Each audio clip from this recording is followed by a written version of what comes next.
On se retrouve aujourd'hui dans un cadre un peu idyllique. Tu peux voir tout ça avec les petits arbres et tout. Franchement, c'est un cadre vraiment idéal. Il fait super beau et tout. Bref, aujourd'hui, je voulais revenir sur un petit sujet. C'est, au final, c'est le sujet fondamental du fait d'investir. C'est pourquoi j'investis. Pourquoi toi, tu devrais investir. Je pense que c'est un sujet déjà qui me tient à cœur de te faire. Et je pense qu'il est extrêmement important que l'on développe ça ensemble. C'est une question que je me suis à maintes et maintes fois posée à mes tout débuts et que je me pose encore à l'heure actuelle et que potentiellement toi tu peux te poser pour te dire ok, c'est potentiellement le meilleur moment pour investir. Donc dans un premier temps, je vais plus te raconter un peu moi ma prise de conscience, qu'est-ce qui m'a fait dire que je devais commencer à investir, et derrière l'objectif, c'est que toi tu puisses te poser les bonnes questions pour savoir si le fait d'investir te convient et c'est le mieux pour toi aujourd'hui de vraiment protéger et faire fructifier ton épargne grâce à l'investissement en bourse. Alors pour revenir un petit peu sur ma prise de conscience, il y en a eu plusieurs. Ma toute première prise de conscience, ça a été en 2021. Donc là, on est quand même en 2025, ça fait 4 ans. C'était même en 2020.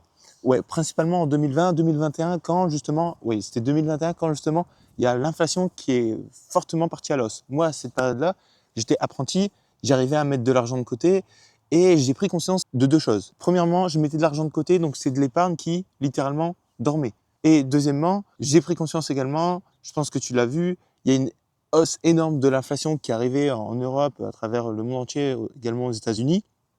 Et donc je me suis dit, ok, donc Emilien, tu mets de l'épargne de côté, c'est bien, tu as un taux qui est nul, donc au final tu gagnes rien. Et deuxièmement, tu as de l'inflation. Et l'inflation, ça quoi? Ça diminue ton pouvoir d'achat, ça détruit littéralement en fait ta monnaie, ton épargne qui est mise de côté.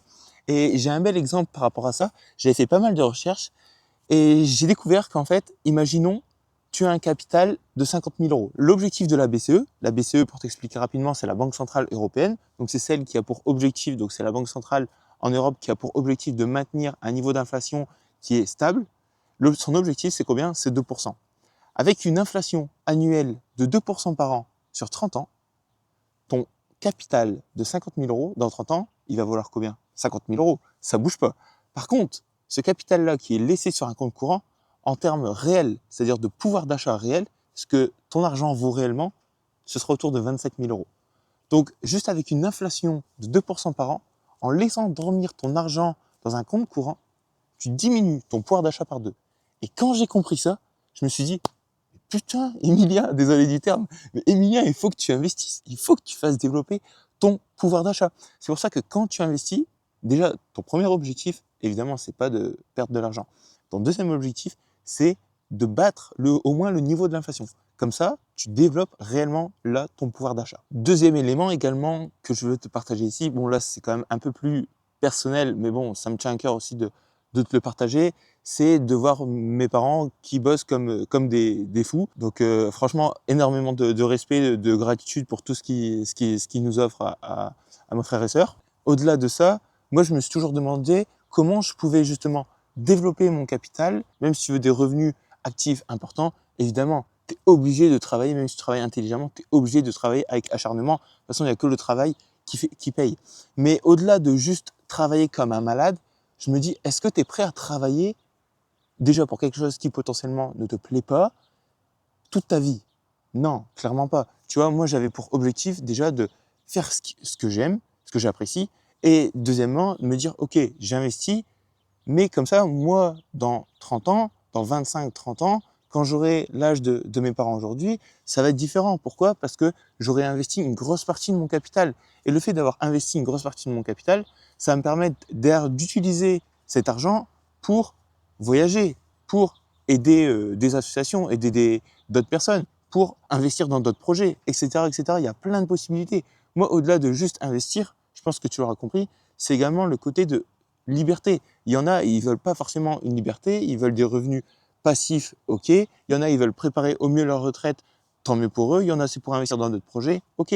Moi, c'est vraiment ce qui me drive aujourd'hui, c'est le côté d'avoir une certaine liberté. Le côté de me dire, ok, toi, Emilien, demain, dans 15 ans, dans 25 ans, tu peux faire ce que tu veux. Demain, tu as des enfants, ok, bah écoute, comment je peux justement leur apporter. L'argent, c'est qu'un moyen, je suis totalement d'accord avec toi. Mais aujourd'hui, si tu as de l'argent, bah, excuse-moi, mais tu pourras faire beaucoup plus de choses que si tu n'en as pas. Tu vois, Je dis pas que l'argent est mauvais, je dis pas que l'argent est bon. Loin de là de tout ça. Ça va dépendre justement de la manière dont tu vois l'argent. Tu vois, c'est toujours une question de relation liée à son argent. Enfin bref, là, il faudrait rentrer sur une vidéo pour reprogrammer ta relation avec l'argent. Dis-moi si ça t'intéresse. Mais là, c'est une vidéo beaucoup plus au côté mindset sur l'investissement et sur l'argent. Mais voilà, moi, c'est vraiment ce côté-là qui m'a fait réagir et me dire que, ok, je suis prêt à travailler comme un fou, comme mes parents. Mais au-delà de ça, je ne vais pas me réveiller à 60 ans et me dire, en fait, tout le travail que j'ai fait, qui est énorme et qui m'a permis de gagner un bon revenu, derrière, je ne l'ai pas fait fructifier intelligemment. Non, au contraire, il faut commencer, dès que tu en prends conscience, tu commences à faire fructifier ton argent de manière intelligente. Et je rebondis également parce qu'en fait, le dernier levier, c'est tout simplement sur le fait de me dire, est-ce que toi, Emilien, tu es prêt à travailler pendant 45 ans dans une entreprise? Est-ce que tu es prêt à attendre 67 ans pour avoir une retraite que tu n'auras pas forcément? Non, tu vois. Et ça, c'est également une prise de conscience. Pourquoi? Parce qu'en fait, j'ai regardé, j'ai analysé en profondeur le corps. Le corps, c'est quoi? C'est le conseiller d'orientation des retraites qui nous partage énormément de recherches sur les avenirs, les perspectives de retraite. Il faut regarder la démographie, il faut regarder la natalité, il faut regarder également la durée de vie, etc. Il y a énormément de choses à regarder. Et en fait, quand tu regardes ça de manière beaucoup plus concrète et factuelle, sans y mettre d'émotion, tu remarques une chose, c'est que le système de retraite en France, il est voué à l'échec. Je ne te parle pas avec des émotions. Là, je te parle juste factuellement parlant sur vraiment des recherches qui ont été effectuées et sur la trajectoire que ça a. D'ailleurs, c'est pas pour rien que justement, il y a des pays européens qui ont déjà mis en place un système de moitié capitalisation, moitié distribution.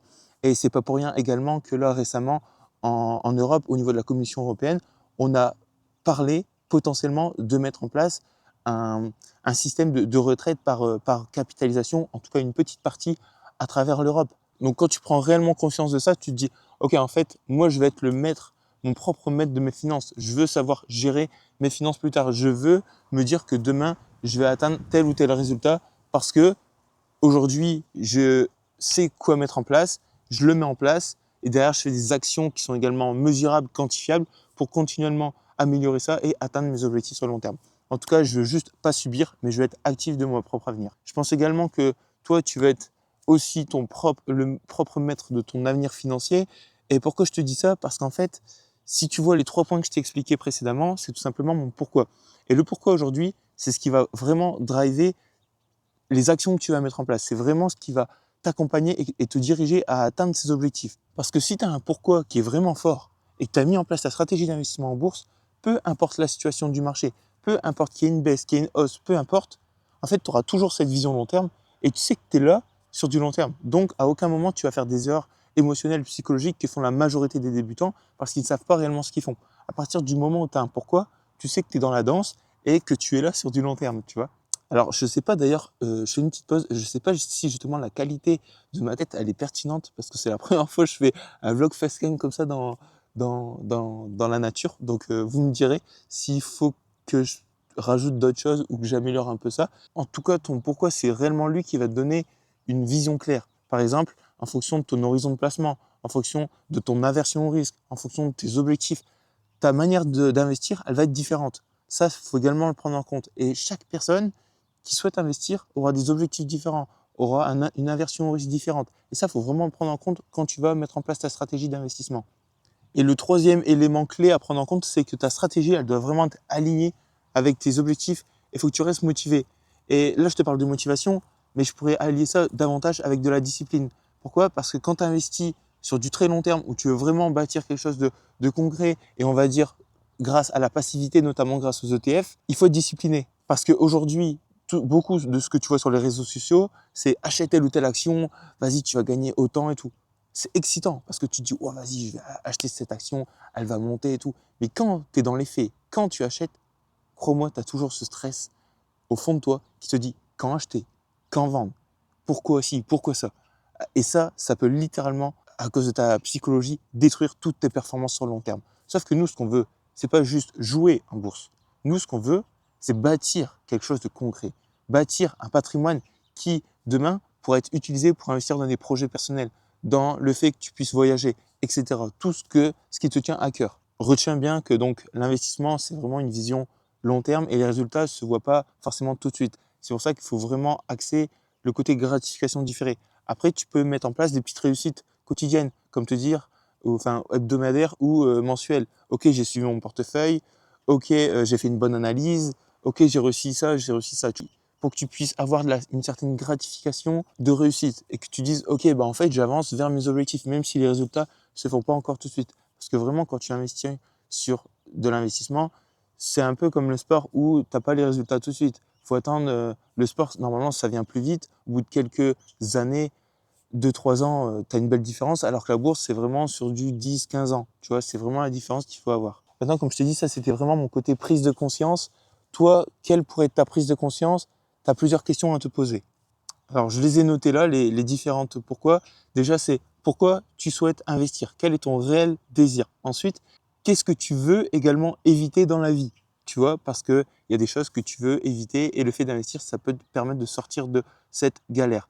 Ensuite, troisièmement, qu'est-ce que tu veux offrir potentiellement à ta famille, à toi-même, dans 10, 15, 20, 30 ans? Également, est-ce que tu souhaites diversifier tes revenus? C'est une possibilité. Si tu investis dans l'immobilier, peut-être que la bourse, ça peut être très pertinent. Et dernière question, est-ce que ton futur dépend uniquement de l'État, de ton patron ou de toi? Et ça, c'est ultra important. Et comme je te l'ai dit, tu as énormément de pourquoi, que ce soit l'inflation, que ce soit le système des retraites, que ce soit toi, le fait de voyager, que ce soit des projets personnels que tu as envie de faire, que tu as envie d'aider des personnes, que tu veux transmettre un capital, un héritage assez conséquent à ta famille. Tu as plein de possibilités. Et ça va dépendre de tes propres objectifs. D'ailleurs, si tu as cette envie, n'hésite pas à les partager dans tes commentaires. Ça pourrait également donner des idées aux autres personnes. Moi, je t'ai partagé les miennes. N'hésite pas à partager également les tiennes. L'objectif, c'est toujours qu'on avance ensemble. Mais juste, ce que je veux te dire, c'est de ne pas procrastiner. Parce que si tu prends une personne qui commence à 25 ans et une autre qui commence à 35 ans, alors peut-être qu'aujourd'hui, tu as 45 ans quand tu regardes cette vidéo. C'est pas un souci. Le plus important, pour moi, c'est de te dire, à partir du moment où tu prends conscience, c'est de commencer. Parce qu'il y a trop de personnes qui en prennent conscience, mais qui commencent jamais, qui commencent 10 ans après. Tu vois, donc si tu as 25 ans ou 45 ans, bah ok, c'est juste que tu en as pris conscience plus tard, mais maintenant, le seul regret que tu as, c'est de ne pas te dire ah dommage que j'aurais dû en prendre conscience avant. Non, le regret que tu peux avoir, c'est de te dire ok j'ai 45 ans, mais au final je me lance jamais. Ça c'est le vrai regret.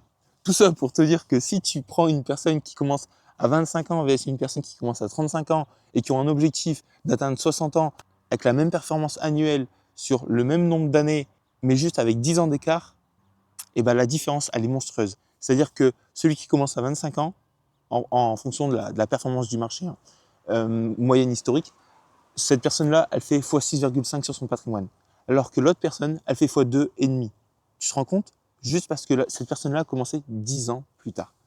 Seulement 10 ans plus tard. Et ça, c'est l'écart est ouf, je trouve. Et quand tu vois encore une fois factuellement, tu vois, c'est encore une fois pas des émotions, tu te dis, ok, mais en fait, il faut que je commence. Il faut que vraiment je commence à bâtir quelque chose pour mon avenir, en fait. Parce qu'aujourd'hui, j'ai une question sincère à te poser. Qui d'autre, plus que toi-même, s'est déjà préoccupé de tes finances? Aujourd'hui, tu as ton argent, tu as ton patrimoine. C'est ton avenir qui est en jeu. C'est pas l'avenir de tes amis, des autres personnes. Non, c'est ton argent. Donc, quand tu en prends conscience, quand tu te dis, OK, tu es prêt pour investir, là, let's go, vas-y, mais ne fais pas comme la majorité des gens, c'est-à-dire de se dire, OK, moi, je vais investir, ils commencent à regarder des vidéos, et derrière, au final, ils investissent jamais, ils procrastinent. Et ça, c'est malheureux. Désolé pour ce que je dis, je m'énerve pas, hein, mais c'est juste que c'est la réalité des choses. Donc toi, potentiellement, pose-toi ces questions-là. Qu'est-ce qui fait qu'aujourd'hui, tu bloques? Est-ce que tu as peur de te lancer? Est-ce que tu as peur de te faire arnaquer dans le fait de vouloir te former, de t'éduquer avec quelqu'un? Quels sont tes doutes? Est-ce que tu manques de connaissances, de compétences? N'hésite pas à tout écrire et aussi surtout ton pourquoi, ce qu'on a vu à travers cette vidéo. Pour moi, c'est vraiment important. C'est à travers tout ce que je t'ai partagé, c'est le centre même, c'est le cœur même fondamental qui va te permettre justement d'investir sereinement sur le long terme. En tout cas, j'espère vraiment que cette vidéo, elle t'aura vraiment, vraiment, vraiment, j'aime bien dire ce mot, mais t'aura vraiment aidé. Et j'espère que justement, tu pourras également te poser ces différentes questions que je t'ai partagées et te dire, OK, pourquoi tu dois investir et vraiment commencer sereinement à investir sur toi. En tout cas, c'était Emilien, ton éducateur en bourse, et n'hésite vraiment pas à t'abonner à cette chaîne parce que l'objectif, c'est de te partager un maximum de valeurs comme ça. Et si tu veux même aller plus loin, tu as une masterclass pour commencer en bourse. Et puis voilà tout. Donc c'était Emilien, ton éducateur en bourse. Prends bien soin de toi, pose-toi les bonnes questions pour préparer au mieux ton avenir. Et puis, let's invest, à la prochaine vidéo.